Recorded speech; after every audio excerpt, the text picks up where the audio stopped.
জমা কইরা একত্র কইরা বৃদ্ধের গালে বসায় দিছে।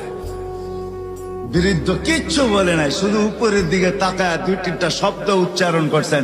শব্দগুলা হলো ইয়া মাল্লাহ তারা হলো ওয়ুন, ও আল্লাহ চোখে দেখা যায় না, ও তারা কুল্লা শাই, তুই সব দেখিস, ফারা তারা মা বি, তুই কি দেখিস না আমার সাথে কি ঘটতেছে, এটা কি দেখিস না?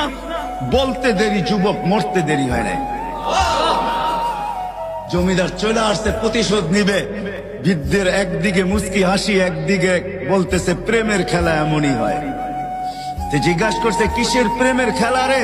বলছে ওর প্রেমিকার গায়ে আমার কাদা লাগছে, পায়ের কাদা লাগছে, ও সইতে পারে নাই। যৌবনী শক্তি দিয়ে আমার বৃদ্ধ গালে বসায় দিছে। আমাকেও একজন ভালোবাসে, সেও সইতে পারে না, সেও সইতে পারে না। ও তো থাপ্পড় দিয়া খেলতো, সে জান নিয়ে নিছে, জান।